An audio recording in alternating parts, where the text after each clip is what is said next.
Give me a countdown. Check, 1, 2 on the mic. One, two, yo. Check. Vagina check. Get it checked quite often. Vaginal odor is no laughing matter. No, it's not, kids.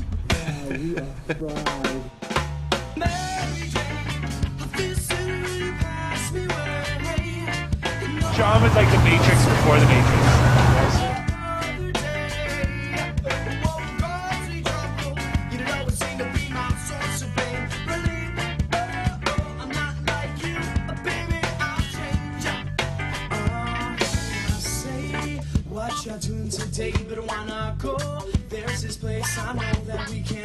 And we're back. It is 12 o'clock, noon on a Friday.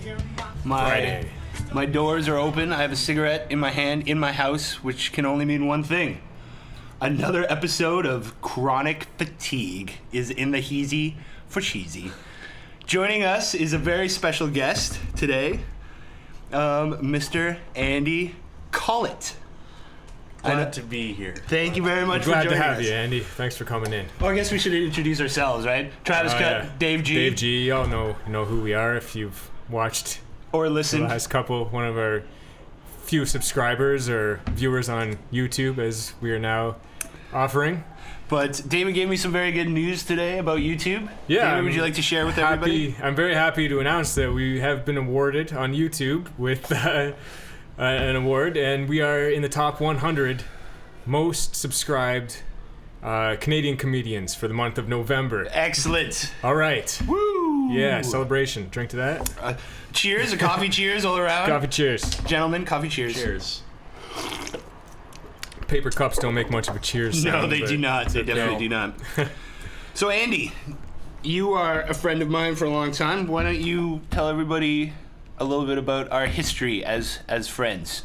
Well, I remember once upon a time back in a little school, we would get drunk all the time. That's true. And we ended up out here to pursue some dreams. Some dreams. We did exactly what our teachers told us not to do, didn't we? Yeah, we did do exactly what our teachers told us not to do. Yeah, we moved across the country and opened up a recording studio. Yes, we did. We did. And we discovered after a year or two that, guess what? Our teachers were right. They were right. Damn them for being correct. They told you not to move across the country and start your own business? They pretty much said that in those words. That was the first lesson of They were the like, course. you will be tempted to move to Vancouver where it's better weather and start a studio. Do not do these things. Yeah. And we wrote them down. I wrote, instead of writing down don't, I wrote down do it. Yeah. So I'm guessing you guys went to school in Toronto then, or somewhere in Ontario? London. Somewhere, yeah, London, Ontario. Ontario. Yeah. And you're from the Toronto area originally, That's right. Did you grow up in London? Grew up in London, lived in Toronto, went to school in Toronto. And now I'm out here in Vancouver too, where Clown College? we've all culminated somehow. Clown College, yeah. Pretty much. Nothing I'd like to plug on the radio anyway. Yeah, we'll keep that hush-hush. All right, cool. And I hope nobody expects perfection from this show, because I think people may expect a great many things from this show, but perfection is not one of them. Well, what would be the fun in perfection anyway? That's true. Besides, can a bunch of stoners getting baked, drinking coffee, talking on a mic ever be perfect? No. Never. Never, ever. well, in my mind, Dave with the counter this is view. the perfect storm right here. All right, well, weight, fatness, yay or nay? I know I am pro-fat. Yay. I know, Dave, you might have a debate on your hand being such a slim, stout young man. Fatness, what? Whether being fat or being skinny? Yeah. What I prefer? Yeah. I would prefer to be fat, to be honest with you. Good. Good. That way, if there was ever a situation where food became scarce, We would eat you first. I would make it for a while, yeah. No, I could probably make it through a few days. Well, that's the mentality. You store up for the apocalypse. That's right. Yeah. You know, it's like a squirrel storing nuts for the winter coming. Yeah, exactly. You know, that's what your body's there for. It's like a truck. You know? Because I'm very adamantly pro-fat, and it's not just, it's like the hair club for members. It's like, I'm not just a client, I'm also the owner. But not easy being a skinny man in a fat man's world. You're very, and the thing that startles me is that Dave manages to keep this physique living a lifestyle that is more sedimentary than my own. Like, you and me live a very similar lifestyle, i.e., getting baked, never leaving the house, working from home when we can. Mm-hmm. And yet, what's your secret, David? I think probably skateboarding. I sweat buckets every time I go to the skate park. You have one physical activity. That's my one physical activity, and I don't know what it is, but I can't stop just jumping on that thing when I'm on it. And you are a squirrely bastard. Yeah, it turns me into a squirrely bastard, and it makes it difficult when I have to try to stay calm in certain situations, like trying to get on the bus, you know.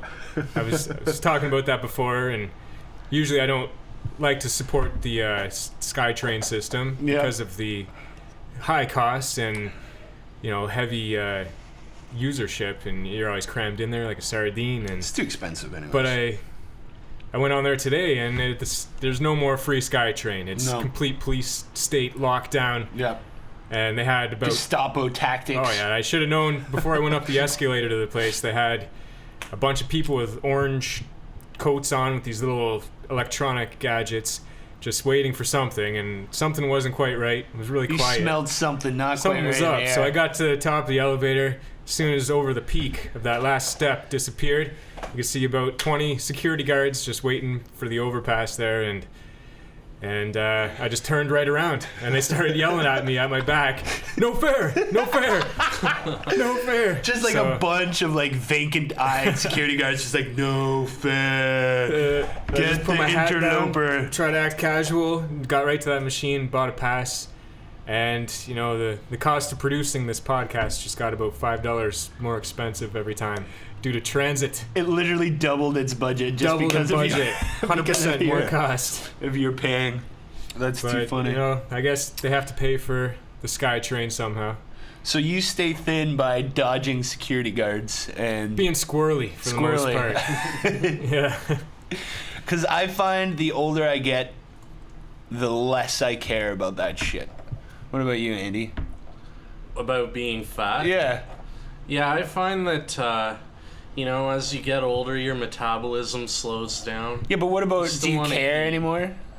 Because you can still get laid. Because fat dudes can still get laid. It's true. Chicks like fat guys. I'm a living proof of that you fucking ever see fact. King of Queens? There's proof right there. Exactly. That's a pretty good looking girl. Yeah, she's damn hot. You just got to embrace your fatness. That's the thing. It's true. Yeah. It's true. But it's not the same for women, right? Nobody likes a fat girl. Oh, there's a lot of BBWs out there. There's a few. Guys, there's a few. Big, beautiful women. Because I just think, like, society puts pressure on women to look good. Ooh, there's a big... Oh. That's embarrassing. Cell phones need to be turned off. That's usually where we take the break, where the cell phone comes on. Well, let's finish up this point. Because my point, I guess, of bringing this up is... fat dudes and ugly dudes still get laid at an alarming rate for fame, power, and money. Mm-hmm. It's no big secret, clearly. There are a lot of women willing to offer sexual services in return for money. But women will settle for an ugly dude or a fat guy. They'll settle for if they're a getting big, comfortable what they want. pillow. Teddy bear, you know. I think they like that. Women who like to cuddle up, and they don't want to be hitting collarbones and stuff with me. You know, they're getting stabbed in the back every time they sit down, and you know, it's not a happy ending. Like, I'll tell you that much. Dave, are you coming on to me? No, that's just my bones digging into you. Yeah, my pelvic bone there. it digs in from time to time. But yeah, it's nice to have some padding, some protection. Yeah. You know, from the harsh elements that exist in the world. Oh yeah. Because I just don't give a shit anymore. I'm only 28, and I told Nikki that this is the best it's gonna get. It's like, enjoy this now, because it's only going downhill from now on. And I'm currently working for a gym, trying to sell memberships to people who are self-conscious about their weight and appearance. I don't get it. I look at the TV, I see ugly fat dudes getting laid all the time. Suddenly, I just don't care about that shit anymore. Maybe it's because I'm older now. Because I have not cared about my weight since I was in high school, and I think everybody cares about that shit. Oh, it's a body type. It's a weight. Well, don't worry about what the media says, like what size you're supposed to be, what you're supposed to fit into, right? Yeah.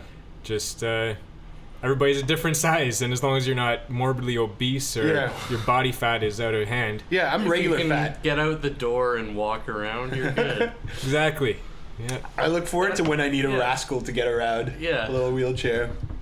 I think the secret is exactly just not caring about your image, because that's a good image right there. Yeah. Just be yourself and whatever you feel, however you feel comfortable, no matter what you look like. Because I think what it boils down to is, in order to have, like, bad self-esteem, you have to have self-respect, which is something I have not had in a great deal of time. Maybe that's a key thing. You gotta be like Stuart Smiley and look at yourself in the mirror. People like me. Exactly. Just keep telling yourself Yeah. that, right? Just be apathetic. Because I don't mind a big girl.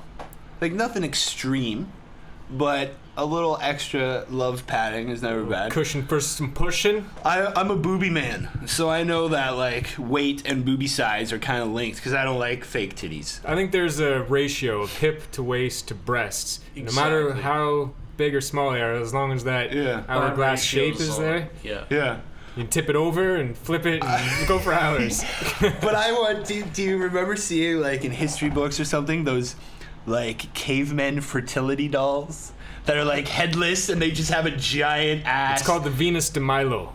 No, And it's the oldest oldest sculpture ever found by a man. It's essentially just tits and ass. It's a fat woman, and that's what men were always attracted to throughout history. Yeah, So that's basically the first pornography right there. Exactly. Probably. Somebody was looking at it, just whacking off. Yeah, Joaquin Phoenixing off.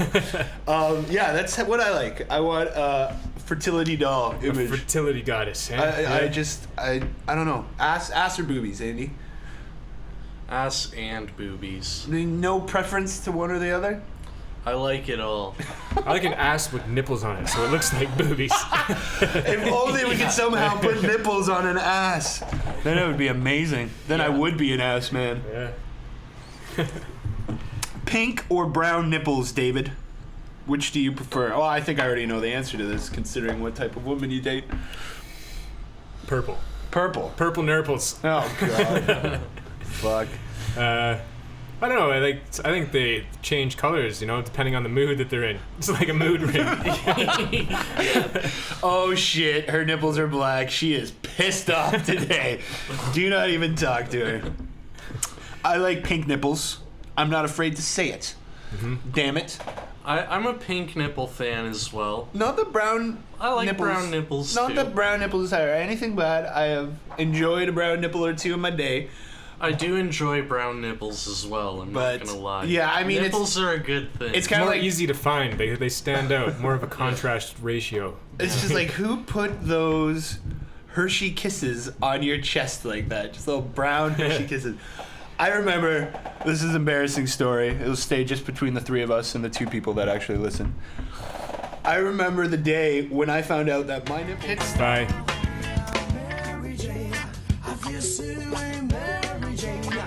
This time, Mary Jane, I feel silly when you marry